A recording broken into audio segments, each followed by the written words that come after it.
After an exciting final few laps at Oswego Speedway, the drama keeps rolling at our next NFRN Truck Series stop. 5 drivers have won so far this season, and we will see if a 6th will be determined at the longest track on the NFRN schedule.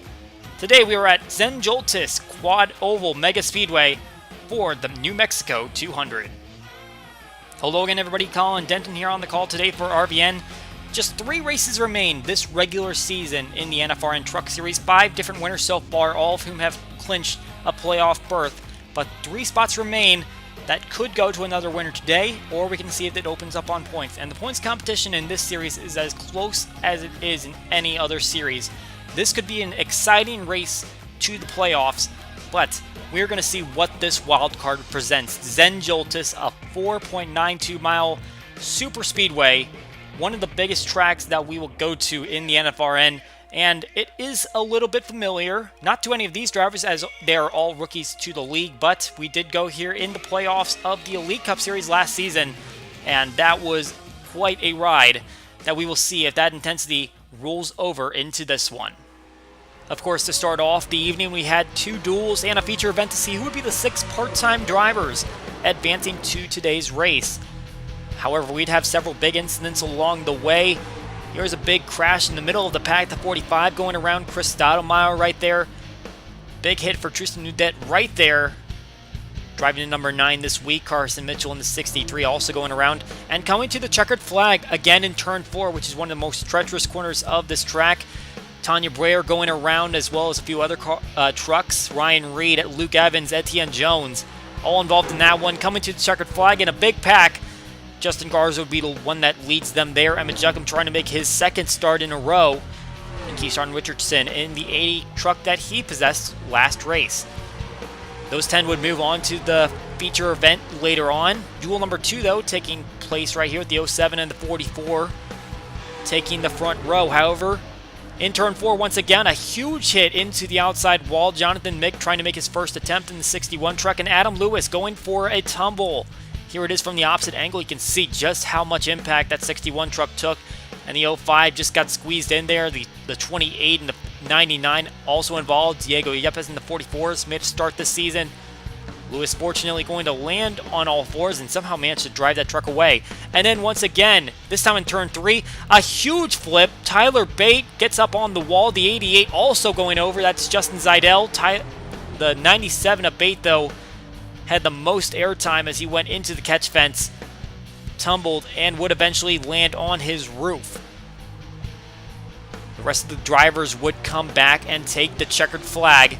Jonathan Wong would be the one that would lead them there.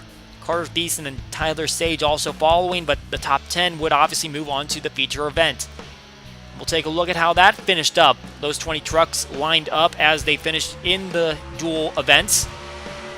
Garza and Wong leading the way, and this time it was all clean on the going.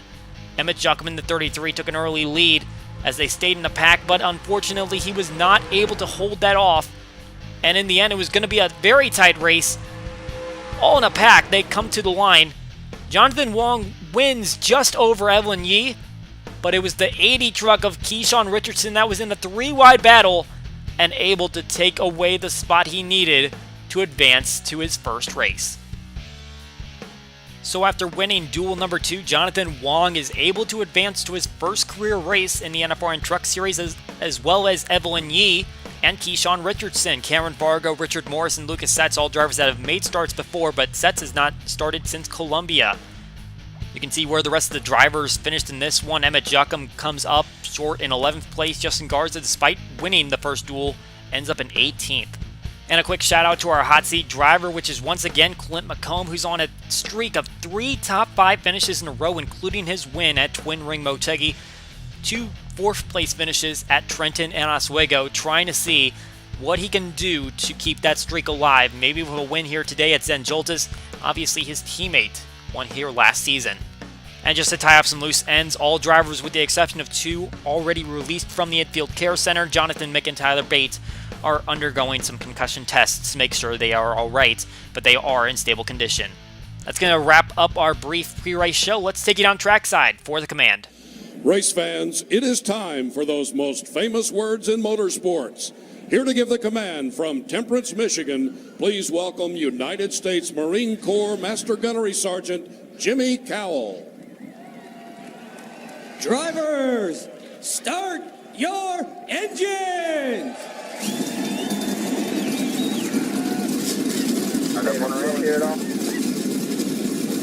Okay guys, we're saving fuel all the time.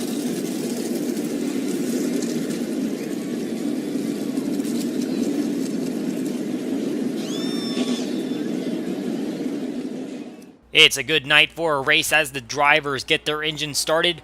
Let's see how the grid stacks up tonight. Justin Lisenby, who's currently last place in full-time standings, starts on the pole in his number 31 Hisense Chevrolet. Essentia, the Japanese driver on the outside, is number 14 FL Studios Toyota Tundra, has one top 10 on the season. In row number 2, we have Daniel Voiles, who finished 3rd at Oswego, and Andy Quinn, who finished 34th at the same track. In row number 3, Trevor Nix has finished 37th or worse in 3 of his last 4 races, looking to turn that around today as he starts 5th. Moses Osborne grabbed his first top 10 of his career at Oswego. Taylor the Pig is on the inside of row number 4, currently 22nd in standings. On his outside is Richard Morse, who grabbed a pole at Oswego, but did not finish up there. In row number 5, we have Dylan Lexton, who finished 20th at Oswego, and Cameron Vargo making his second career race, his first since Pikes Peak, rounding out the top 10. In row number 6, we have a pair of drivers that are in good points position, both with one top 10 each, Steve Ray and James Smith. And in row number 7, we have a pair of winners this season, Clint McComb and Barry Watson. In row number 8, Jonathan Wong, who won both the second duel and the feature event in the part-timer qualifying, is making his first career start. Billy Thompson starts on his outside, his first career top 5, coming at the last asphalt track, Trenton. In row number 9, we have Jason Langley, who has a 2 top 5 streak at Trenton and Oswego. The winner at Trenton, Dalton Wise, starts next to him. And in row number 10, Tyler Reed, who started the season with 2 top 10s, looking to get his 3rd tonight, and Evelyn Yee making her first career start. So that's how the front 20 will line up, and here's the rest of the starting grid as we approach turn number 4, which is where we've seen a lot of big accidents take place. Not just in these first couple dual races before this main event, but also last season in the Elite Cup Series. It's going to be the one turn that everyone's watching tonight, because that is the final turn before you hit the stretch all the way to the start-finish line, which is offset just a little bit closer to turn 1, one of the more unique start-finish line placements in the NFRN. But these drivers are all going to have the same opportunity to go for a victory here today. Super Speedway is always a fun time for the fan to watch, but also an opportunity for any driver to take home a victory. And tonight at Zen Joltis, we'll see another driver go to victory lane. Green flag flies, and we're racing here at Zen Joltis.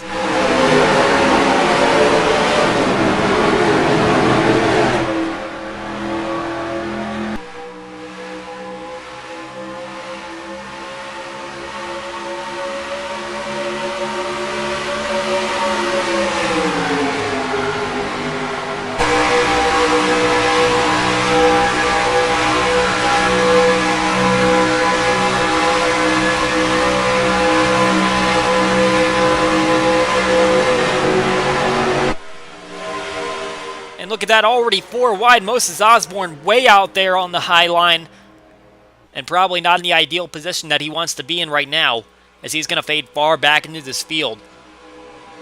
Daniel Voiles right on the bumper of Justin Lisenby, but Voiles goes to the inside, going to see if he can get a draft off Trevor Nix, who now goes to the high side, and Voiles looking to take the lead on lap number 1. Trevor Nix went high, but he's not going to have any friends there. The entire pack is coming on the low line, as Lisenby's trying to hold off the field, but Voiles is going to be the one that gets in front of him. Dylan Lexton now looking to the inside, trying to see if he can take the lead. Someone else also on the inside, I believe that is Steve Ray in the 21 truck. 3 wide battle at the front. We'll see who leads lap number 1. Just 11 laps in this race. A very short race on lap count, but obviously a minute and a half to take a lap around this track. And they come to the start-finish line. Looks like Steve Ray's going to be the first one to lead the lap.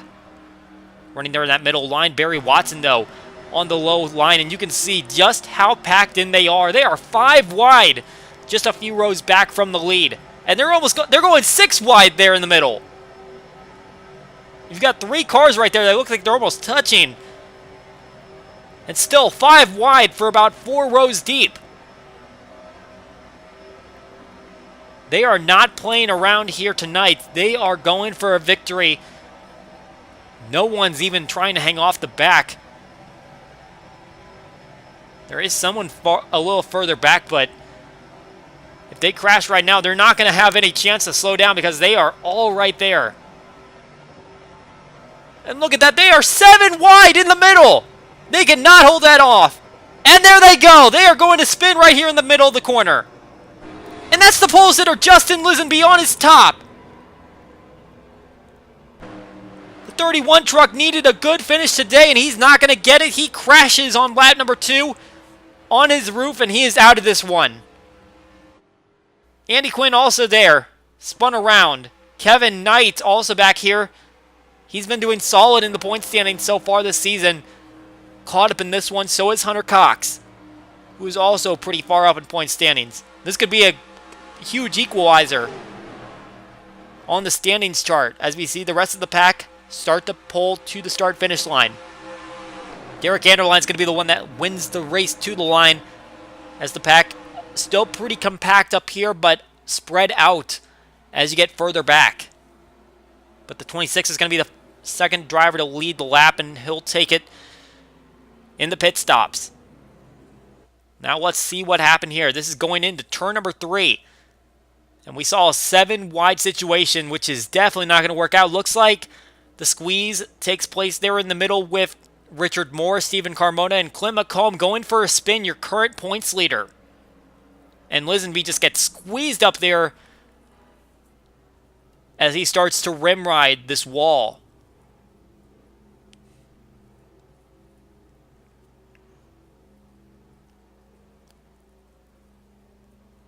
Semi-similar to what we saw with Dan Bannon last year, although not quite as intense, and fortunately Lisenby's just going to kind of grind on his roof to a halt.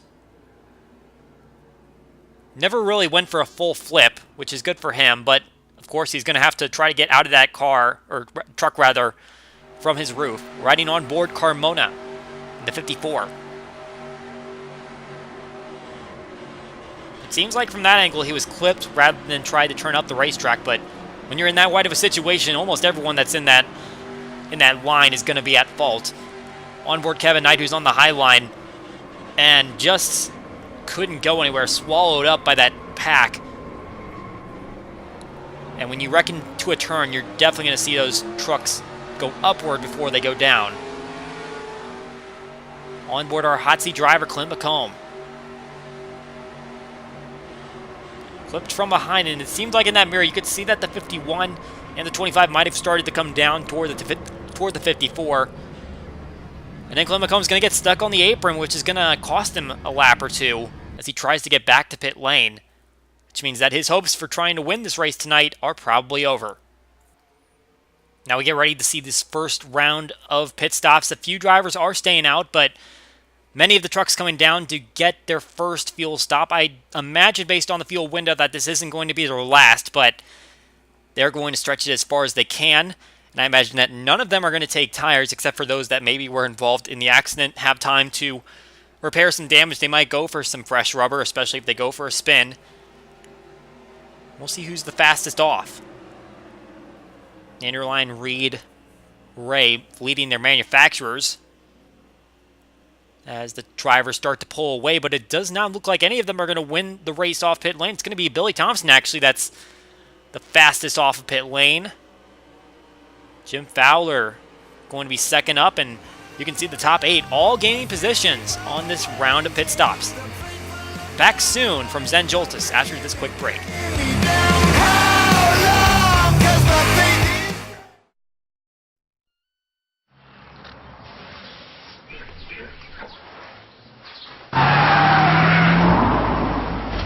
See you tomorrow, Steve.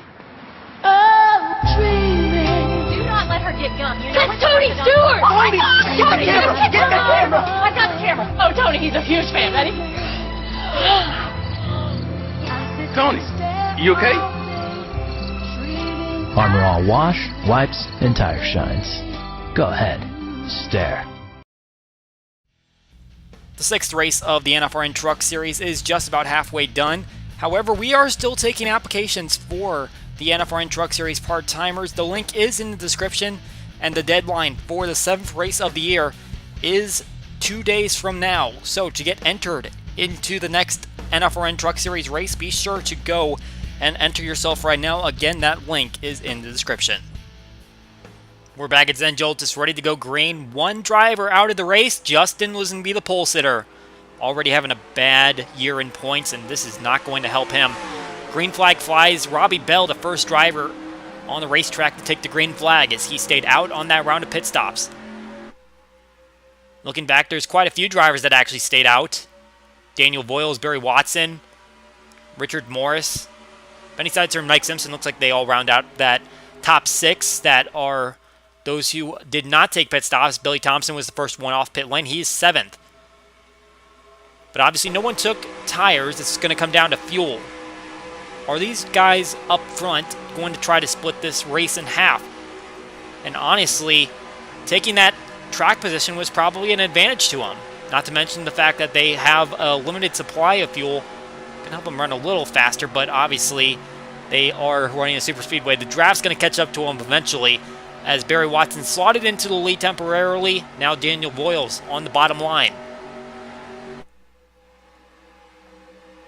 We see this pack starting to reform, as we're expecting that some of these drivers up front will pit in the next lap or two. Ryan Parsons kind of running the back end of this pack right now. Kind of an up and down season for Parsons. Not great runs, not terrible runs. Fell a little bit further back in the point standings, but now is kind of up there near that top 14 range. Not quite there yet, but a good finish today could help him get there.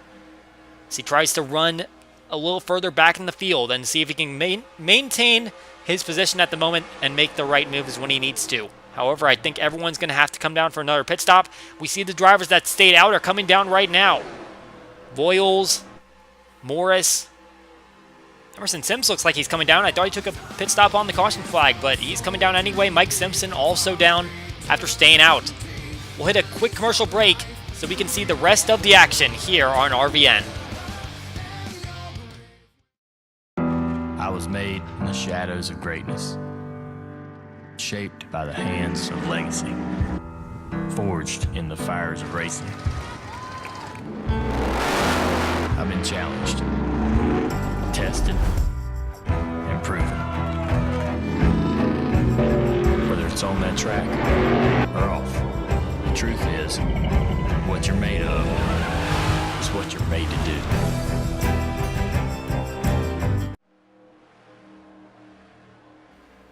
Back at Zen Joltis, and having a good run right now is Keith Young.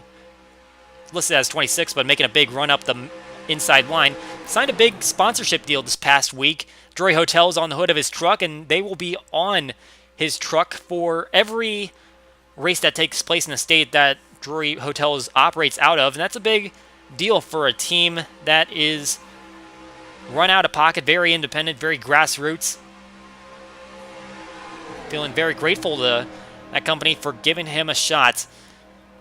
Putting some dollars into that race team. Currently their best finish so far, 20th.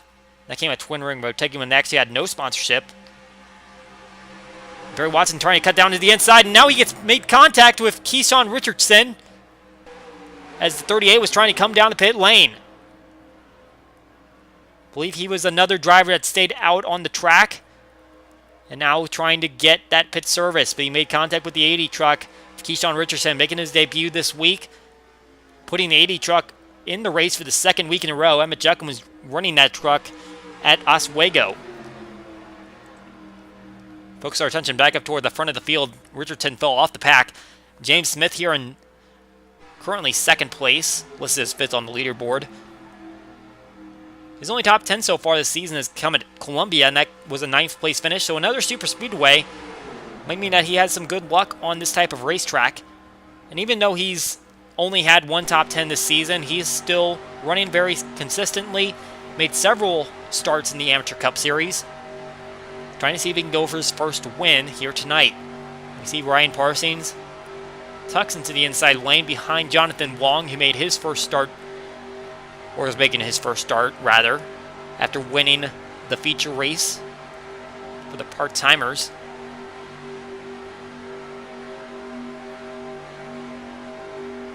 '79 truck holding his own and trying to see who's going to make the next move. We should see everyone come down for more pit stops. At least one. I don't believe that anyone that took fuel on the caution period is going to make it. And it looks like James Smith is coming down, and so is the 79 truck as well as Jonathan Wong. And I'm sure there's a huge pack behind them. And there we see, actually, it's not that huge. Benny Seitzer, Roger Ray, and Billy Thompson. So actually smaller than I was expecting. I imagine that as they come in, there's only a certain number of trucks that can fit making that move to pit lane. So I imagine they're all playing it conservative and taking turns coming down the pit lane, as long as they don't run out of fuel, which could be a possibility on this long track. Jasper Rawls also with a new sponsor on the race truck this week, Dairy Queen on the hood.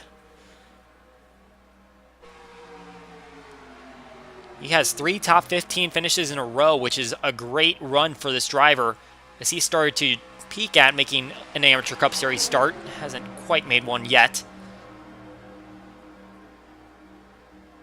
Now he's going ahead and leading this field and trying to see if he can represent his new sponsor well to a race victory. And Jason Langley, we talked about how Clint McComb had 3 top 5 finishes. Jason Langley can't be held out of the conversation either. He has 2 top 5s in a row. Trenton was a runner-up spot. Oswego ended up in a 5th place run. And staying in this pack, we see Robbie Bell has run out of fuel, and he's on the backstretch right now. He's definitely not going to be able to crawl around to pit lane, as he's already just passed up the pit exit. And Robbie Bell, who was leading the race at one point, he had not come down for a stop, and he is not going to make it. At the moment, we stay green as we see another set of drivers coming down for pit stops. Ross Kispin leading the way, Dylan Lexton right behind him. We see the Trenton winner, Dalton Wise. Steve Ray was also there in the back. I saw Jim Fowler, who won at Oswego as well. And this pack right here, that's about, if I'm counting correctly, about 10 trucks. Tyler Reed now up toward the front. He was leading the points after Twin Ring Motegi, and although he hasn't won a race yet, he's been falling back with some terrible finishes in these past 2 weeks. 45 points lost to the points lead. Now he sits 41 points back of the points leader, Clint McComb. Obviously, that gap's going to close up because McComb is, I believe he's not out of the race, but he is at least a lap or 2 back. We just saw Robbie Bell. He was still there on the access road. That is out of the racing groove, so no harm, no foul. They're probably going to keep racing, even if Bell's there on the apron. And this pack is all split up, and they're trying to see what moves they can make. You never know where these guys that come out of pit stops are going to cycle around if they stay under green. Moses Osborne now up front. Langley trying to see if he can earn his first career victory as he runs in 2nd place. Lucas Setzer with a huge cut to the inside, and now Osborne's going to cut down to pit lane. So is Langley. Oh, but he gets turned from behind, and Langley into the wall! And he takes Jasper Rawls with him with 2 laps to go in the race.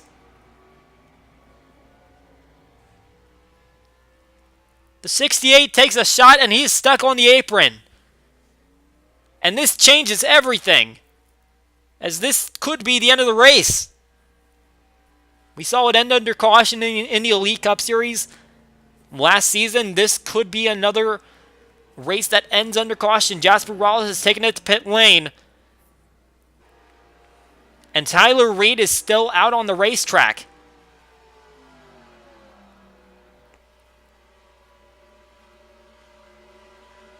So the 12 truck came down for pit service during the caution period, and we see Josh McCoy and Keith Young are out of fuel, as they are now crawling on the apron. They might cut off toward that access road, but they are out of fuel, And they just got onto the backstretch, which means they won't get back to pit lane either. But Tyler Reed is still running around the circuit. I don't believe he took the caution yet.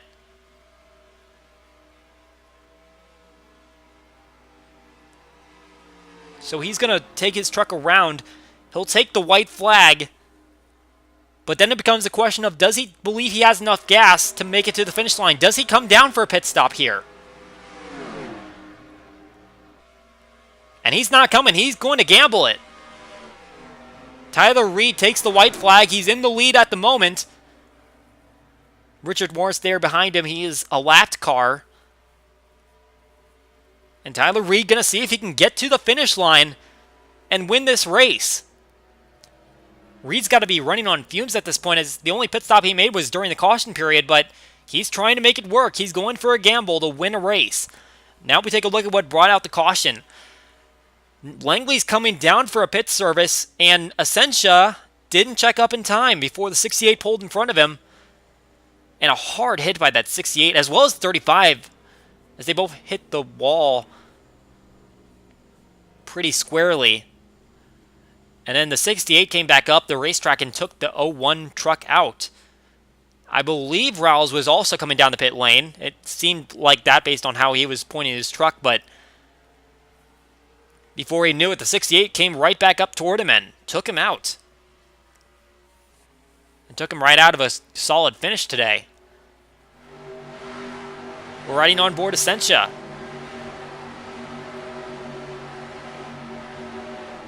And you almost couldn't tell right there if the 14 was or wasn't trying to come down the pit lane, or else he was just kind of caught on the inside line. It seemed like he was starting to pull down that way, and it's certainly possible, and it seems like based on how he's driving now, it looks like he was coming down for service. Just didn't check up in time for the 68 truck. Now watching the 01. And he's definitely coming down for pit service, but bam! Blindsided by that hit. As he crawls back down, and he has to get that gas, so he comes back down toward the road to get on the pit lane. And now we go back live where Tyler Reed, currently through turn 3, trying to see if he can stretch his fuel all the way to the finish line. This is a very intense, slow speed finish to this race. The only case I can remember of this happening was at Ontario Motor Speedway last season. As you see, Keith Young there is still crawling to get back to pit lane. But you remember Gabriel Wanderley was leading the way on the final caution period and didn't think he had enough gas when they ended the race under caution. So the 17 pitted Rampage was able to win that race.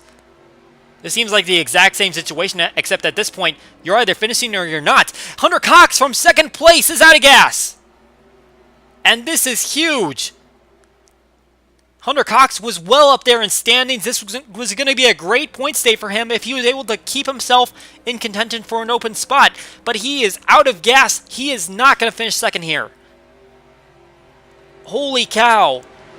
And that can't help Reed's mind right now, because anyone can decide to go for taking the spot if he doesn't maintain pace. He's down there. He's crawling toward pit lane. But he still has the pace. He still has fuel in his engine. And he is going to make it to the finish line. Tyler Reed, the winner here at Zen Joltis. And he's taking his truck down to the pit lane apron because he does not want to try to take another lap. He has already stretched this tank for about 7 or 8 laps. He is just not going to bother trying to sending it around another lap. He is the winner here tonight as he's able to pace it back to the finish line. So another driver high up there in standings is headed to the playoffs. So here is how the drivers will officially finish on the night. Tyler Reed with the victory. Moses Osborne ends up coming home second. The Trenton winner in third place, Dalton Wise. James Smith with a great fourth place run. And how about Jonathan Wong down there in place number 9? A great debut for him. A top 10 run after winning both the second duel and the feature of the part-timer qualifying. A lot of great days by drivers we saw in that pack late in the going. Adam Kuhn was probably one of the bigger surprises Didn't talk about him much, but he ended up in 6th place. Moving back another 10 spots, we see Keyshawn Richardson able to get away from that incident with Barry Watson and ends up in 16th place in his debut. Not bad at all. Lucas Setz making his return since Columbia ends up in 19th place. Jasper Rouse is going to end up 20th after his incident in the final caution. We mentioned the 80 truck. Barry Watson, the other driver involved in that, ends up in 28th place after smacking the wall. Probably had to get some damage repaired. And a good debut for Evelyn Yee. Ends up in 24th place. Didn't talk about her that much, but another driver with a solid debut. We see back here in 31st place, Jesse McConnell. We did not mention it during the broadcast, but he is under probation for the remainder of the regular season after his incident at Bump Drafton, making sure that he is not caught up in any additional incidents that are at his fault. Daniel Voiles ends up the last car on the lead lap after he was up there contending for the lead at one point, and after a solid race at Oswego, not the run he wanted. You can see some of those drivers that ended up running out of gas, Keith Young, Josh McCoy, those guys end up finishing 35th and 36th. Clint McComb, the points leader coming into this race, ends up in 39th place after getting stuck on the apron in the first incident. And Robbie Bell, who didn't make any pit stops at all before running out of gas, ends up in 41st place, 4 laps down. This is a pretty wild standings chart. We've got 4 winners up in the top 4, and they're all separated by 1 point. Tyler Reed, who just won his race, ends up 1 point ahead of 3 other drivers who had won before him: Dalton Wise, Clint McComb, Mike Simpson. That is a very rare situation to see, but that is how the standings chart looks at the moment. James Smith, currently the first non-winner on the board. Moses Osborne, after his second place run, jumps up to 6th place. Jim Fowler still in 8th on the standing chart. And this is a pretty unnerving situation for Barry Watson. Remember, you've got to be in the top 25 if you have a win to make the playoffs. Barry Watson currently 19th, and if he can't stay at 25th or above in the standings at the end of race 8, he could get eliminated. Not the case you want, but that is the situation that the 38 driver is in right now. He has got to get some good finishes in these next 2 races to make sure that does not happen. And you might notice that there is a tiebreaker at the 14th place cutoff, where normally a Truck Series driver would try to attempt a Amateur Cup Series race. Well, there is going to be a Truck Series event before an amateur race, so that cutoff line currently not very relevant. We see back here in 24th place, Jason Langley, who was carrying momentum into this race, but then the last crash got him out and dropped him in the grid. And then these final few spots, Justin Lisenby, who had the pole today, looked like he was on pace for a solid run. He gets involved in that first crash, and he ends up in last place. Almost no points gained in this one, and he's just 3 points ahead of the nearest part-timer, who he just has to hope doesn't qualify for any more events so that he can stay in front of him. Cameron Vargo among the top 4 part-timers, starting to make a gain against these full-timers. Here's how the playoff picture looks right now. Tyler Reed, Dalton Wise, Clint McComb, Mike Simpson, Jim Fowler, and Barry Watson all with their victories.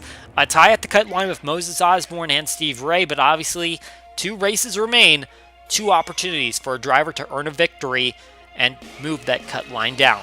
And looking at the team standings, obviously 5 of these 7 teams are single truck organizations, so really you're just looking at a fancy way of saying driver standings, because Clint McComb is 2 points ahead of James Smith. The only 2 truck teams on this list are Western Motorsports and Pixenti Racing. We said at the start of this race that there would be intensity, and the drivers brought it. This track brought it. A huge crash at the beginning, and a game-changing one at the end. Tyler Reed was able to play the fuel strategy game and take his truck to the checkered flag. Our next truck race will take place at Mayville, our only road course on the schedule. However, we'll have 2 Elite Cup Series races in between, our upcoming one at Zen Joltis as well as at Castle Gorge. We hope you enjoyed tonight's race broadcast. Make sure to stay tuned for the NECS at Zen Joltis, and we hope to see you next time.